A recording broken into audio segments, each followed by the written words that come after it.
And welcome to our June Softland Partners Mumbai Meetup. So again, we'll start with introductions. We've got actually some really good topics today. The kind of format, if you haven't been on one of the meetups before, is we'll have a service provider do a spotlight. Wendy's going to do that today. And just for those that are on board, if you're that's a sort of a value that a member gets, so become a member is the message.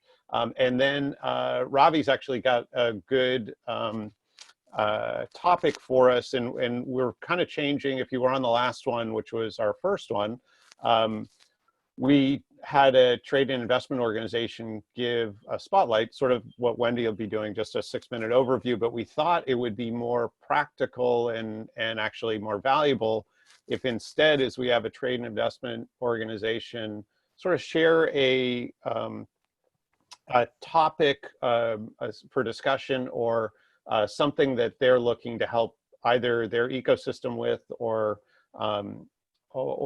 maybe a specific company, but something that we can talk about and maybe find resources or solutions for that certainly would help us be more interactive. And then we call that a roundtable session. And then we'll have some needs and opportunities. So if there's something that you're looking for one of the companies you're serving, or some connections you're looking for, please be prepared to share that. So why don't we just start with introductions? And Dipandra, do you want to start with yours? Give us why don't we say 30 seconds, and it's name, organization, just a quick synopsis on what you do, and something fun. What do you do when you're not working? What do you enjoy? Okay, 30 seconds of my time starts now. Name's Dipendra. I work for JLL, and I am the director for data center and cloud for enterprise business. My job predominantly is to get customers and provide them with the right hosting options, whether it is on data center or on cloud. So I do that advisory or consultancy. When I'm not doing my job, then I try to play Need for Speed with my son. Very cool. That sounds awesome. And that's great. And Ketan, do you want to go next? Yeah, thank you. My name is Ketan Pednekar, and I work for Scottish Development International.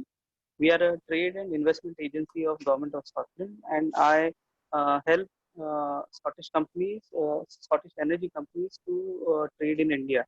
So I'm, looking for some good, agents as well. So maybe this is the reason why I'm here. Apart from that, when I'm not working, I tend to spend time with my family and my children. Fantastic. That's great to hear. And so one thing I just encourage you all to is, and I just heard from Shailendra, apparently her audio and video aren't working at the moment, so she can hear fine. Feel free to ping her or chat with anyone on using the chat feature as well. So Ravi, do you want to go next? Sure, Bill. Good morning to our friends from North America, and good evening, friends here in Mumbai. My name is Ravi Ketiwari. I'm the Trade Commissioner of Government of Ontario, Canada in Mumbai. And I think I would get an opportunity to speak about my organization and what I have been doing these days, maybe after some time. Over to you, Bill. All right. Thanks, Ravi. And let's see, Wendy, do you want to go next? Sure. I'm Wendy Pease of Rapport International, and we connect people across languages and cultures with translation and interpretation. And for fun, I like to travel with my kids, and we were in Chennai about just over a year ago. So we had a wonderful trip to India. That's awesome. Very interesting. Yeah, very cool. And so for those that don't know Nilish, let me introduce Nilish. We met actually pretty much almost exactly a year ago at the Select USA event in Washington, D.C. And through that have created a great relationship and friendship. And Nilish is based in Mumbai and has been working with companies internationalizing to the UK and the US and also inbound to India as well for many years. And he is, I'm not sure if he's volunteered or I've somehow nominated him to become the Mumbai chapter leader, but either way, he hasn't said no yet. So that's a good thing. So he's really been a great inspiration and has lent both his intelligence and energy to helping us get this off the ground in Mumbai. And I think most of you saw from the list of people who are scheduled to attend today that there are just lots of great organizations. And ultimately our goal is really to help the Mumbai soft landing internationalization ecosystem really get connected. And we're doing the same thing in multiple cities around the world. But I'm going to turn it over here to Nilish, and please, Nilish, introduce yourself and certainly give a sense of what you're hoping to accomplish as well. Okay, thanks, Bill. So good morning to obviously the guys in North America, and good evening, guys. So yeah, it was great meeting Bill last year around this time in Select USA, and we had some good time.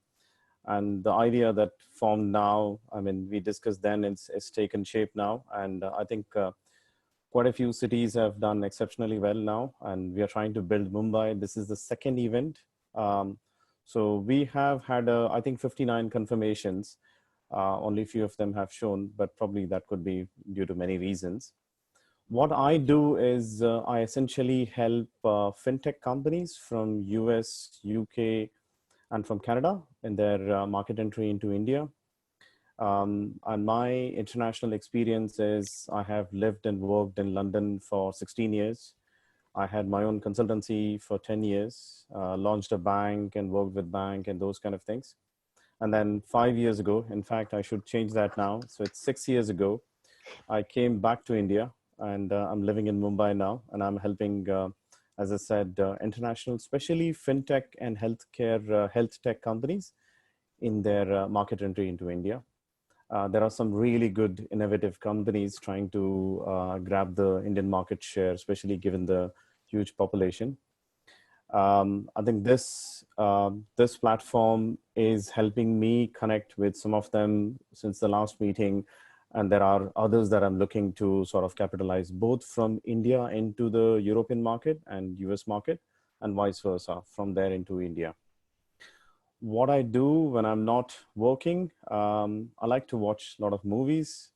I'm more of a cinema guy. I like to watch in the cinema, but obviously you can't do that in COVID-19. But believe me, I've seen a lot in all the Netflix and Amazon Prime and those kind of things. So the last 2.5 months have been really good. So this is an opportunity for you then. Yeah. That's awesome. Good opportunity.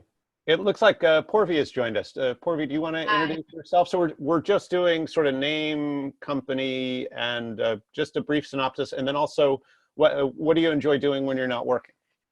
Sure. So I'm Purvi Chothani. I'm the managing partner of LawQuest and the law office of Purvi Chothani, which is in Florida. We do cross-border immigration in 90 countries. Our biggest markets are India and the United States. So we help companies in both directions, especially with all their people matters, whatever they need with employment and immigration. I've lived in Mumbai for the past 36 years. I grew up in South India, but now this is home, and I have a home in Florida. So we spend time in Florida throughout the year, several times in a year. What do I enjoy doing when I'm not working? I love networking, and that's why I've joined the group. I love making new friends.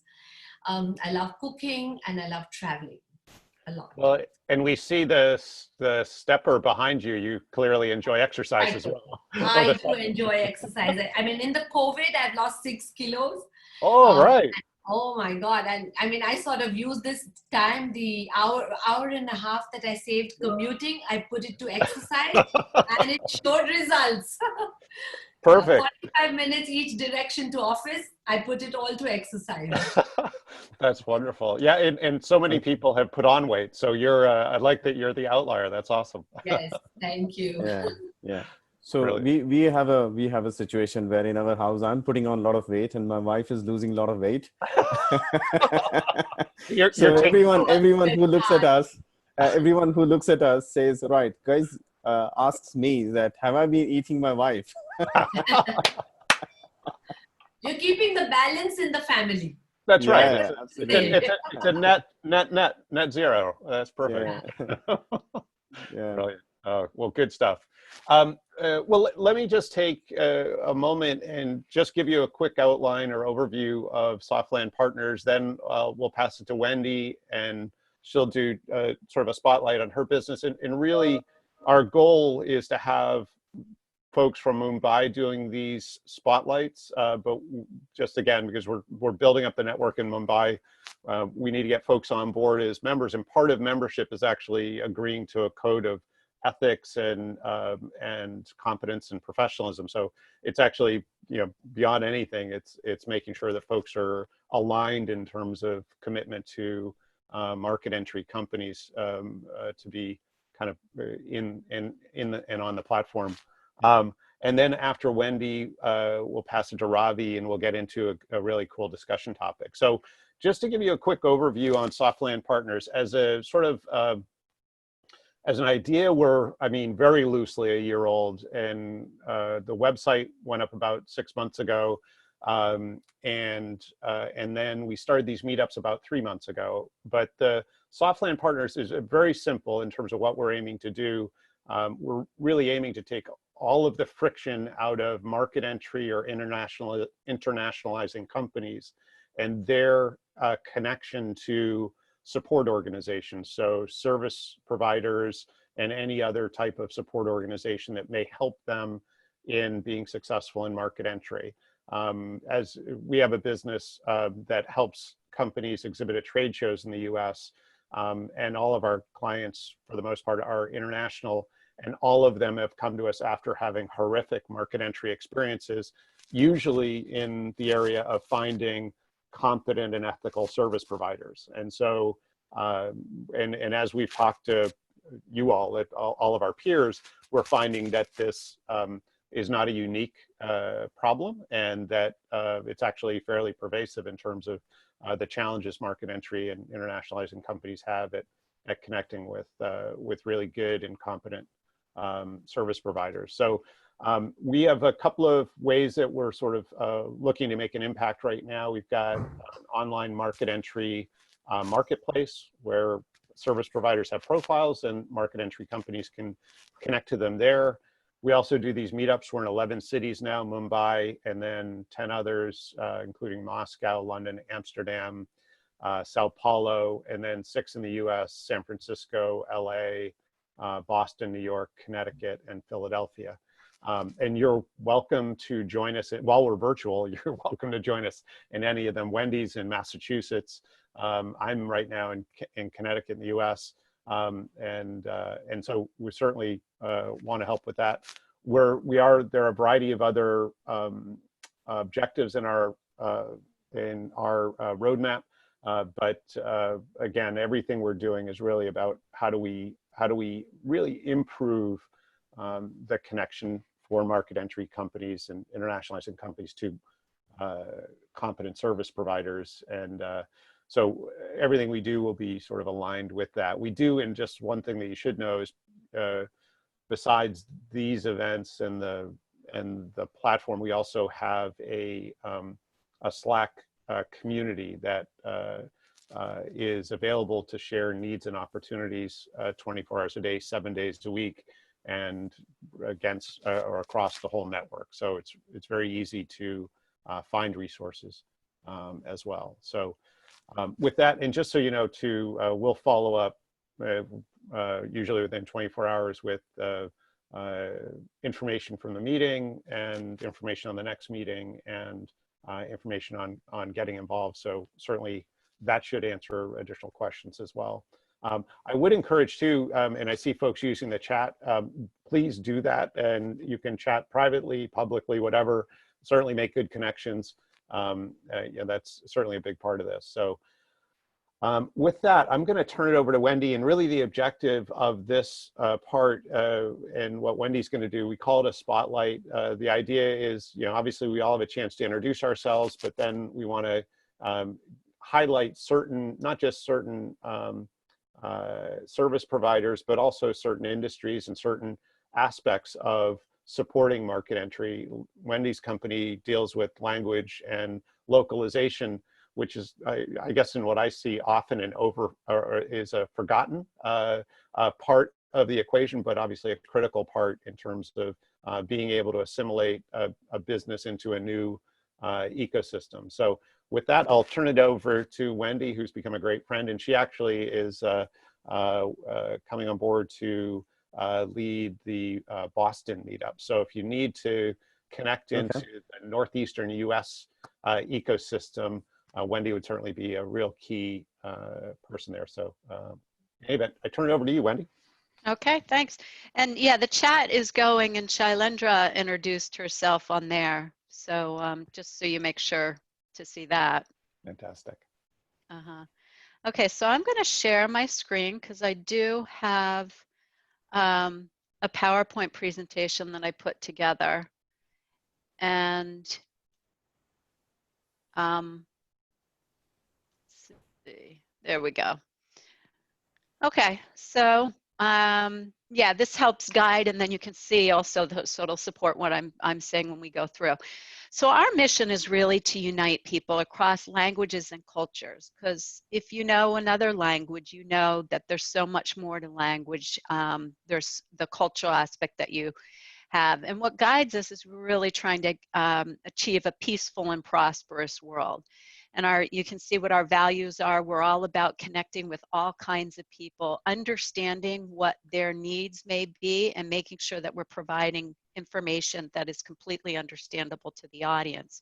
And then we focus really on delivering high quality services. So we're not about automating. You know, we're making sure that you're really connecting with your audience.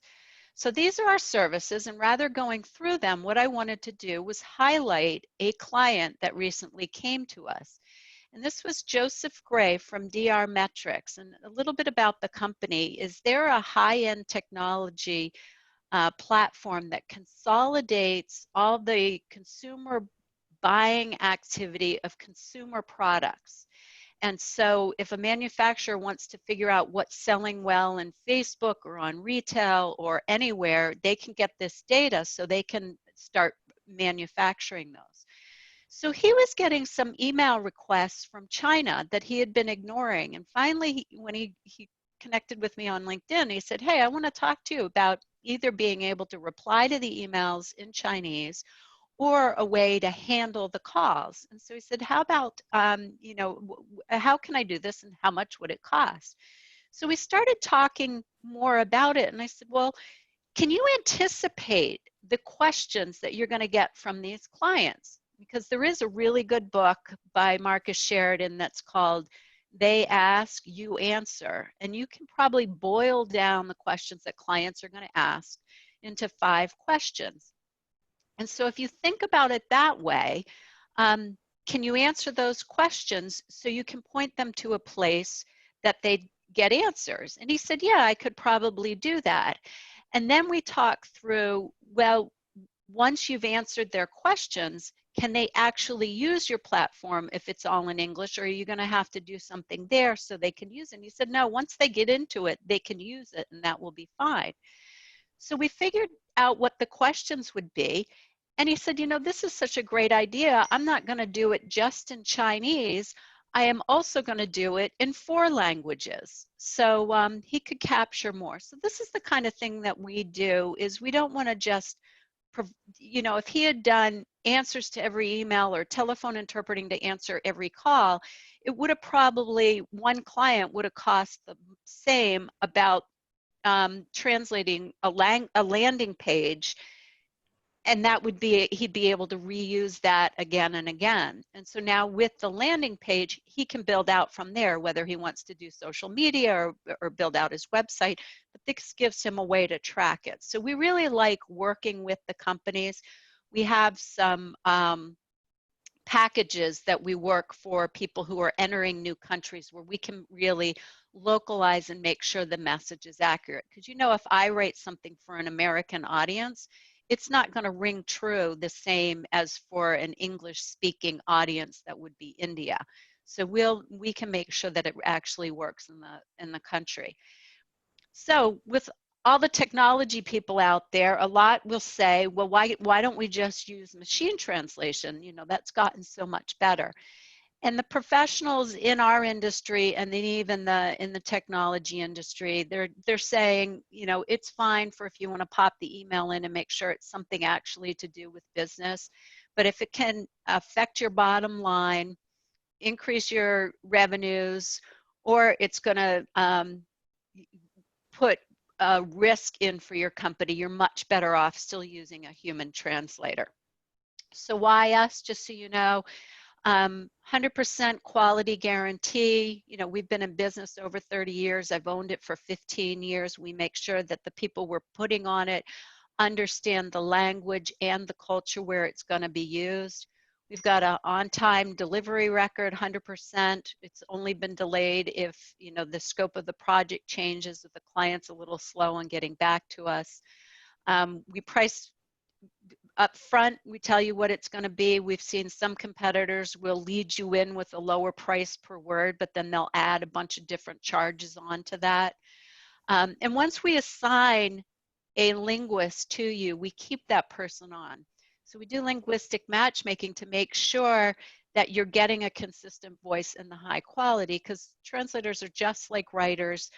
When they start working with a company, they're gaining deeper knowledge into the content and the company.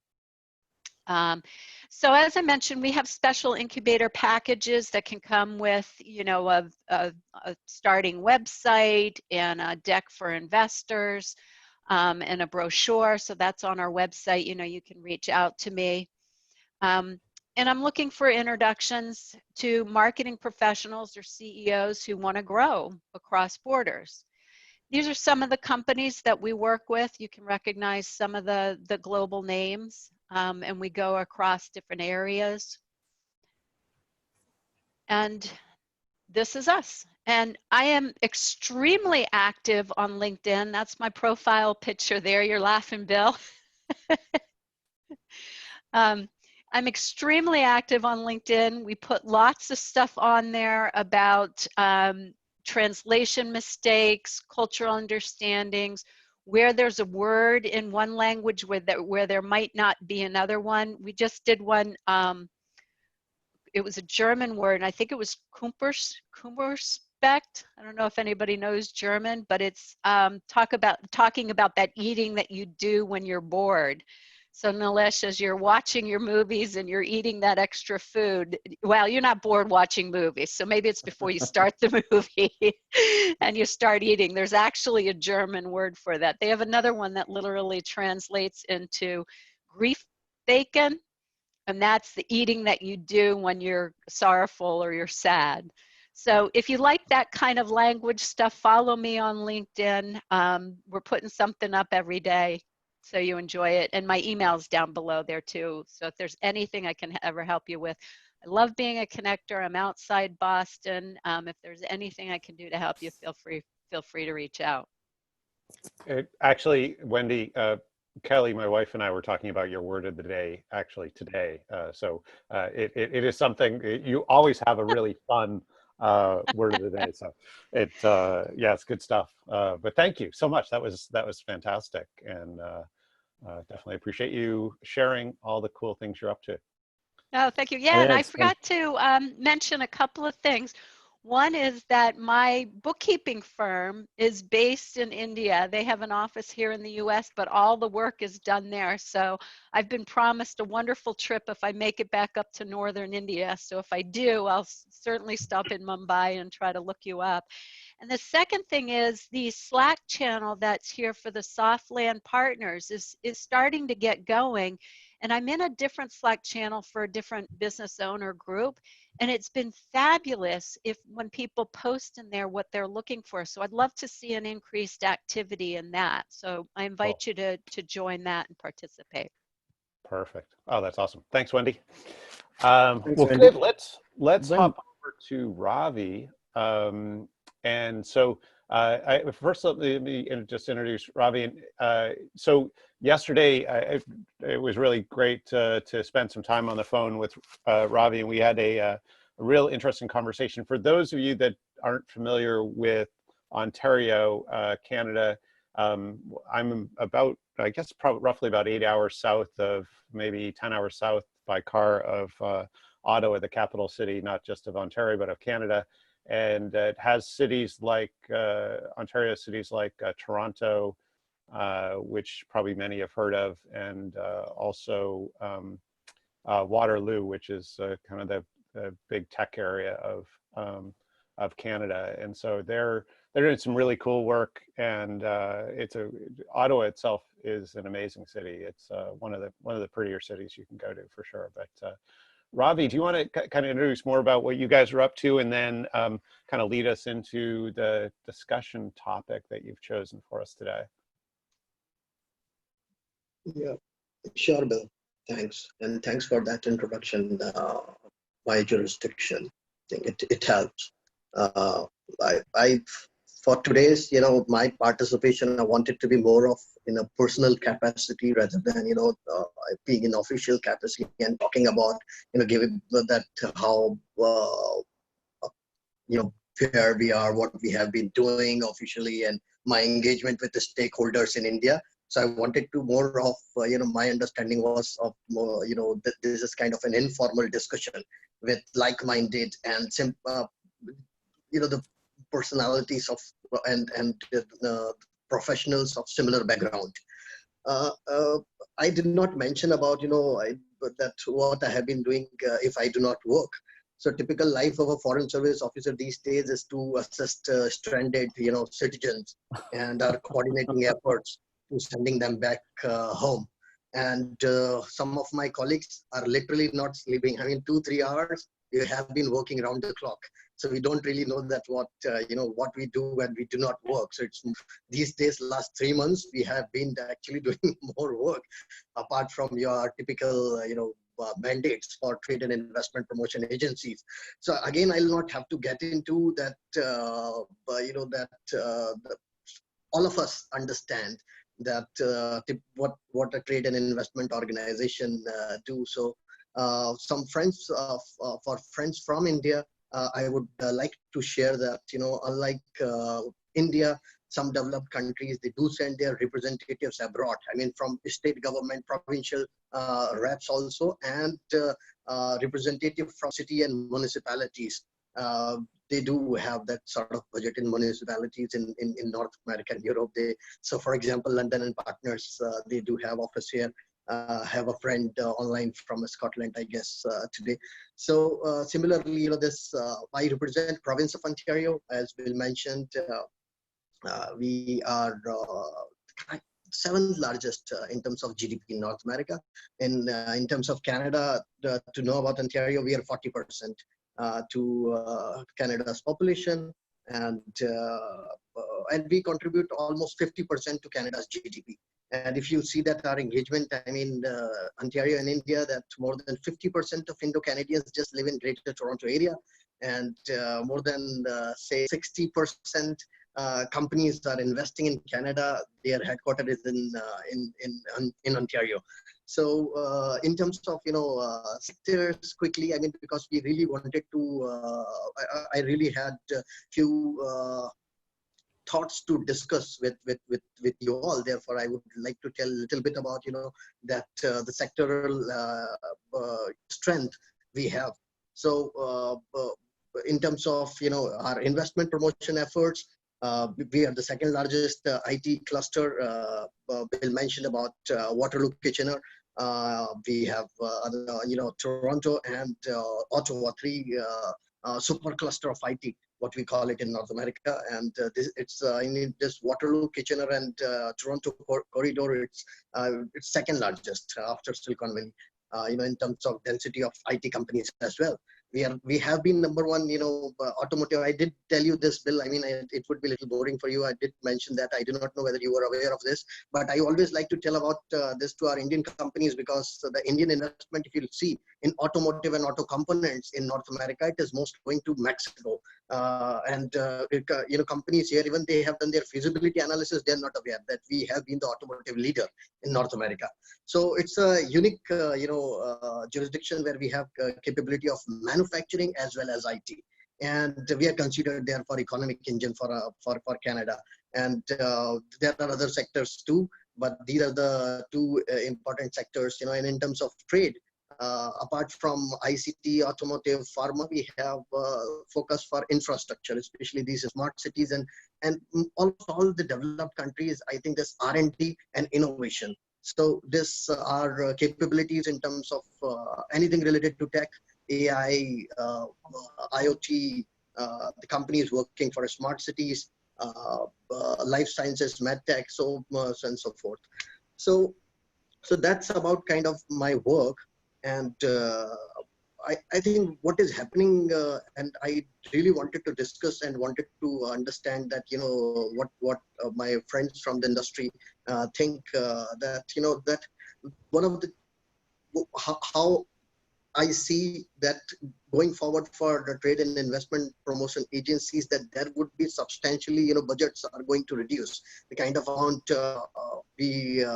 different countries and jurisdiction had to put to fight against, COVID. So certainly, even if the country is dependent on external trade and investment promotion, we have to reduce our budget drastically.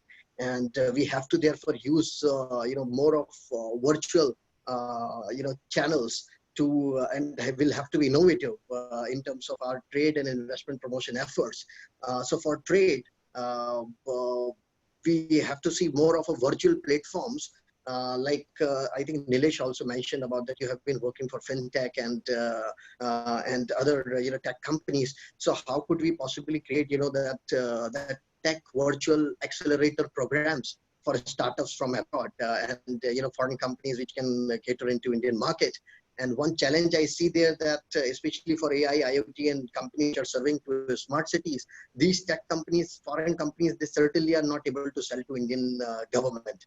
So your views on that. I mean, there are a couple of things I'm going to mention, and then Bill, you can possibly navigate that which one you would like to talk today, and we may leave few things to talk sometime later.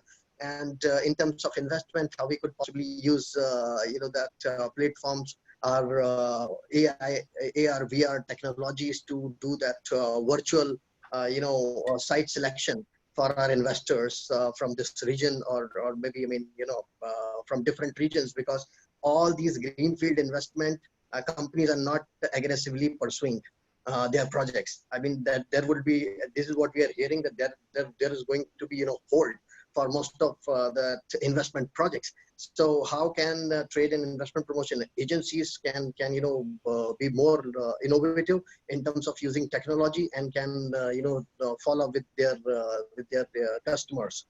And again, then something about India, since you have just your team, you're building your efforts. Something unique and interesting about Indian this framework of trade and investment promotion, that I have seen that the state governments and especially cities, they do not, I mean, that understanding of this framework, trade and investment promotion, is little different. So I would also like to know that the take on our friends from the industry, that what they think, because I see a huge difference here. City officials, they do not talk about economic development similarly the way we talk in North America. That trade and investment promotion is I have not seen that it's on their kind of priority list. So how do they see evolving this? Because now state governments have started doing these events. I mean, now last 8 to 10 years, event has started happening, but you would not see the way this business development efforts we do see in other states and jurisdiction. We see similarly in India. So these economic development organizations, per se, in state government and cities are kind of missing. So going forward, what is the audience from India think that which way India is heading? So these are the thoughts I had in my mind to discuss. Bill, you may possibly, pick one of these talks for the discussion today. Thank you. Yeah. Oh, that's great. Yeah. Thanks, Very Ravi. interesting. Yeah. So I guess my thought is, and maybe we could just talk about, you gave us, I think, three good potential topics, but I think the idea of sort of utilizing the at least minimally temporary new normal to talk about, the cheese is moved or is moving. How do we accommodate that or leverage that? So, and I think your first two topics almost can go together in terms of, you talked specifically about AR and VR, sort of for viewing a marketplace, but maybe more broadly is looking at, how do we the sort of interest, at least what we're seeing, the interest in internationalizing and entering new markets is as high as it's ever been right now. But it's how do we help, whether we're a trade investment organization or a service provider, how do we help support that in a virtual world, or a world where we're at least short-term travel is not possible, or as a minimum it's maybe less desirable even. So what thoughts does everybody have on this in terms of, what are the sort of possible solutions to maintaining the momentum in sort of the current reality? It's a very interesting topic, Ravi, some of them that you have touched. In fact, I wrote a paper on AI and did a presentation in Oxford University last year. And I have also co-authored a book on AI. And as you rightly said, there is a lot of innovation and design outside of India, especially in Canada, for AI. And to try and bring them into India is something that I have also been looking into it. And as you rightly put it across, is that not every state is working on the same style. So for example, Mumbai and Bangalore are more focused, but then the rest of them are not. And some of the appreciation that you need for the technology used here in India is slightly different from the Western world, because the labor is, I would say, is relatively inexpensive. So there is always the tendency of throw more bodies and get the work done. But then AI and blockchain and IoT are bringing in a world where there is a leapfrog change in terms of not just the technology, but the business benefits. I think one of the topics can be picked up. In fact, one of the things that I probably, as I said, it's just early days, is to pick up, is to have some of the good sort of connects all over the world to look and attend these ones, where they might be able to connect with some of the good companies here in India, because they need the solution. There is a problem, but they don't know how to solve it. And what I have realized in my experience of helping international companies into India is that in the international Western world, they know the problem and they also know that there is a solution. It's a matter of implementation. Whilst here in India, they know that the problem is there, but they don't know how to solve. So they look at they're looking at a solution, not at a sort of a technology implementation, which is slightly different. Very good topic. I think we can probably pick it up. Bill, we can talk about it, probably reach out to more similar sort of people all over the world to look at India and vice versa. There are a lot of Indian good technology companies trying to do a market entry into US and Canada. We can obviously help them as well. So cool. So does anyone have thoughts in terms of how we can, I mean, at the moment, maybe virtualize some of this support that has been going on, whether it's trade missions or delegations or any of the sort of features that are normally giving companies a view of a potential new marketplace to go into. Any thoughts on that, Ketan or Purvi or Dipandra?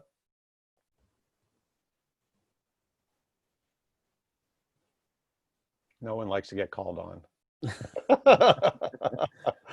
Purvi, your mic's off, so you know. There you go. I wanted to say that more interaction like this would help. So as an immigration attorney, I was at a conference last year and there was a service provider exhibiting over there.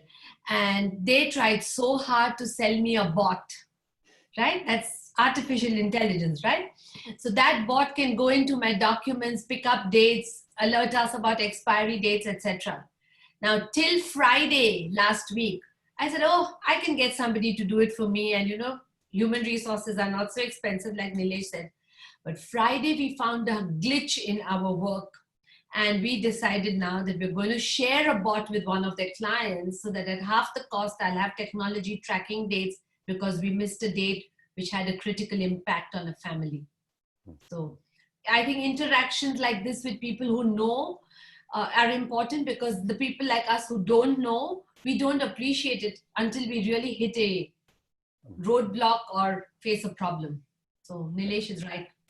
Yeah. So I think just to coming back to what Bill and Ravi and Purvi, you are alluding as well, I think we should probably talk as an offset of this is to have some sort of a trade delegation, which could be an online trade delegation. And I have seen some of the trade delegation from UK to US, and they've also started talking about India to Canada. I think NASSCOM is doing one probably end of this month or early next month, something of that sort.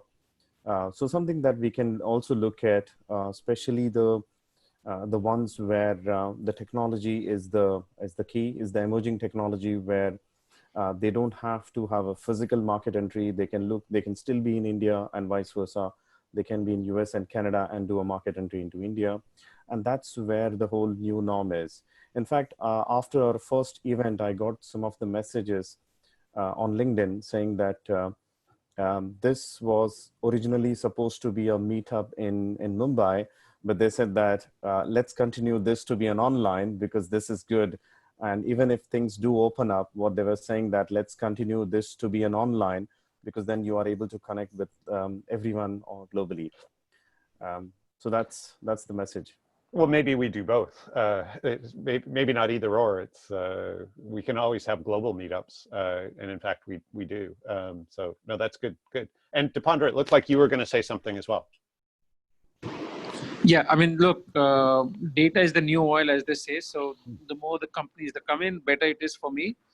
At the end of the day, that data has to be stored somewhere, and whether one likes it or not, I mean, and with all due respect to all the great public cloud providers, after, I mean, I've done a study myself.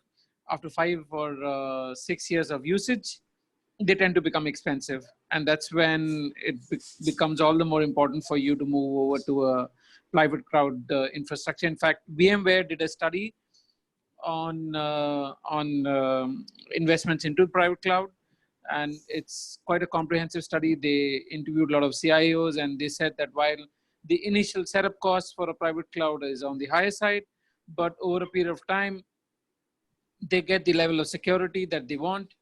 Of course, you can place a firewall here and there, and then I mean, figuratively, if I can say that. So you can secure your cloud investments. You can spend your IT better. That's the whole focus today, especially in the post-COVID scenario, where all the IT budgets have been put on hold. It becomes all the more imperative for companies to invest right in IT. And while so good part is that whether it's AI or whether it's big data or whether it's ML or and you name the new technology, you know, it's going to generate more data, and that data has to be stored.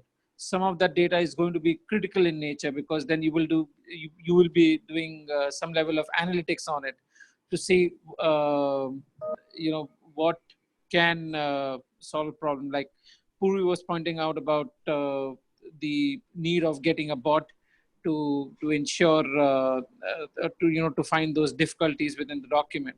So that's where the new technologies play a bigger role. And yeah, I just want to, I'm a little sensitive to time. I just want to make sure we give time to Ketan. If Ketan, do you have any comments in terms of, Scotland, obviously you're dealing with, how do you help companies explore India and help companies explore entry into Scotland? How are you all dealing with it? Yeah, thank you, Bill. What we try to do is we try to connect a few of the companies to the existing companies which are operating also, and we are also looking for good market entry specialists like agents or something like that. So one of the reasons why I'm here is to meet up with new people who are capable of doing. Just so you know, it's a little hard to hear you, Ketan. If there's a way for you to speak up or make. Yeah, is it okay now? Oh, it's much better. Thank you. Yeah. Okay, thank you. So there is a talk about, when we are talking about this digital thing, there are a few companies in the digital twinning of oil and gas infrastructure. So I wanted to know whether there is any of our within our circle anybody who is doing something like this, or who can help a Scottish company to set up a business in India. So just wanted to understand. And in terms of how we support them, is basically we try to connect them with some of the companies which complement their business, or either to connect them with the clients, or directly make an introductory meeting with the client directly, maybe ONGC, IOCL, or the big oil companies. Got it. So if I understood correctly, what you're doing is what you would normally do if they were in country, but you're just virtualizing it, setting up virtual meetings and whatnot between people that need to know each other, whether it's customer and market entry company or whatever the case might be. Is that correct? Absolutely correct. Absolutely correct. Yeah. Cool. Awesome. Well, that's fantastic. Very good. And Wendy, we haven't heard from you. Do you have any comments on this topic? Any thoughts? Yeah, there's more. I mean, a couple of thoughts. One was that the US government did come out with some grants to help exporters, so that might help. I'll share the information on the Slack, so if you do hear of US companies that want that. The second is I'm seeing some online conferences come up with some creative ways to connect people and introduce them across ways. So I'm really keeping an eye on that as to how we improve what we're doing online. And the third is that there is a global speed networking event that I'll be hosting in a couple weeks. So I'll post that on Slack too. And you can actually highlight people that you might want to talk to on that. So it's, we're losing the trade delegations, but there's, my network has skyrocketed with global connections over the last few months. That's awesome. Yeah, well, it's easier to travel, right? It is. So let me just. Porvi has something to say. You're on Oh, I'm sorry. Go ahead, Porvi. I just want to say that, Wendy, you probably should do a workshop for this group on how to exponentially grow your connections. How did you do it in the past few months? LinkedIn. Yeah, but LinkedIn. if you can show us what you did, then we get a head start. Okay, so yeah, a lot of it is being consistent with content, becoming active on content, so not just pushing stuff out there, but also engaging with people. And then with people who you really like their content, or you see where you might have the opportunity to build relationships, actually scheduling a Zoom call or a telephone call to get to know them better. So yeah, let's connect. I did send you a LinkedIn connection, Porvi. So let's connect offline and I could give you more details on that. Thank Good stuff. Yeah, no, Wendy is a master at certainly on LinkedIn, for sure. So just a couple of things. I'm just sensitive to finishing on time, as I know people have other items scheduled in their calendar. So I want to share one thing really quick, and then I'll share the next meeting date. So in this conversation, and Ravi, to your point, one thing that we're working on, and this is very much, you're hearing about this, the only other folks that have heard about this are our chapter leaders. So you're hearing this first, is we're getting ready, and we're still not 100%, but within a few days we'll be 100%, but we're likely going to launch a market entry expo by region. So we'll probably start with a North America and US market entry online expo, and that would likely be very late August or very early September, and then we'll do, you know, all the other regions. For the moment, we're kind of focusing on the big regions, sort of Asia, South America, Europe, etc. And it may at some point get down to, you know, sort of country or even potentially city level. I don't know. We'll have to see. But the idea that we're kind of thinking about, and this is moving very quickly, and just take the North America one as the first one, would be actually to make it 24 hours. So no matter where you are, you can tune in during the day, and that we'd have essentially the same, we'd have 12 hours of content that essentially would happen twice. So if you're speaking, be prepared to speak at 2 in the afternoon and 2 in the morning. And so we're going to make it really fun, and that it doesn't matter where you are, you can plug in and get sort of, if you will, daytime content.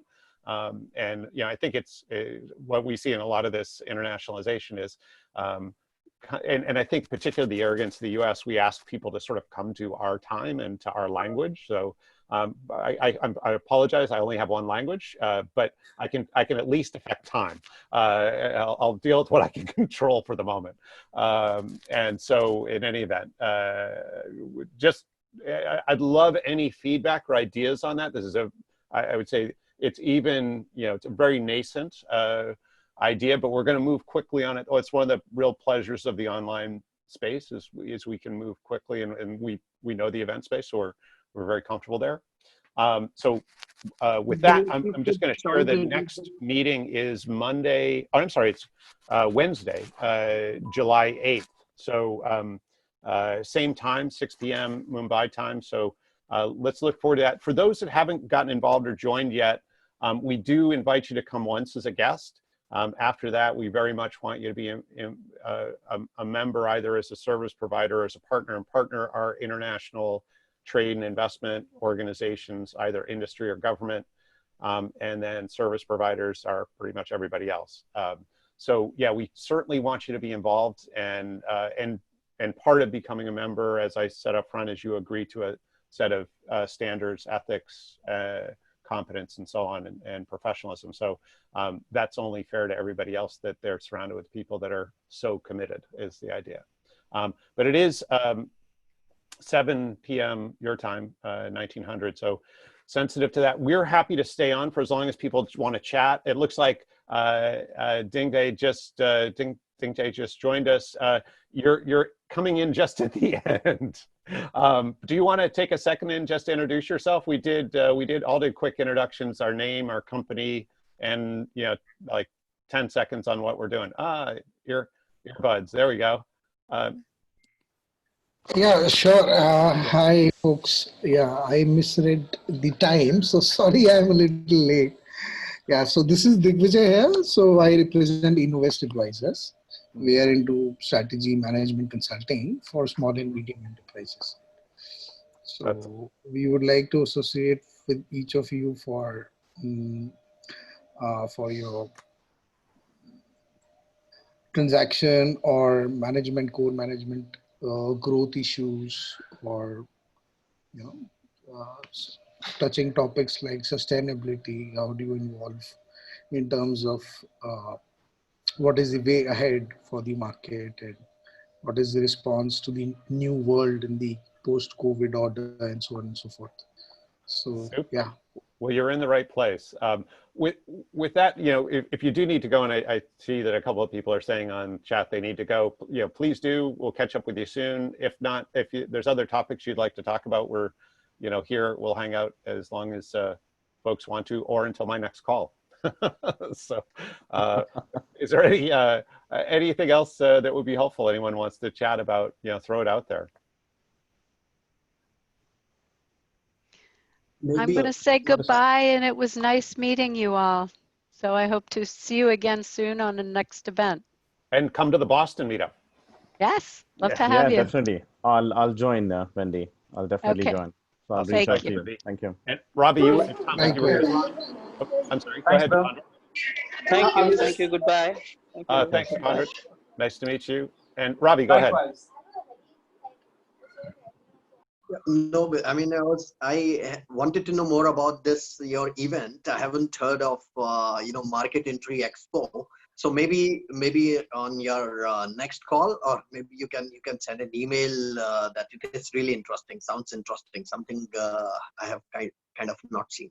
And in India too, I think soon you should be doing something similarly here as well. So great. Yes, while we're going to have a 24-hour event, I'm not awake 24 hours a day, just so you know. So I need at least 3 or 4 hours of sleep a night. So we're going to get everywhere, but we need to have our first one and kind of experiment with the model a little bit too. So, but yeah, no, I would say in a week we'll be able to share maybe more formal information. But I at least wanted to get some reaction and certainly any ideas people have as well. Okay.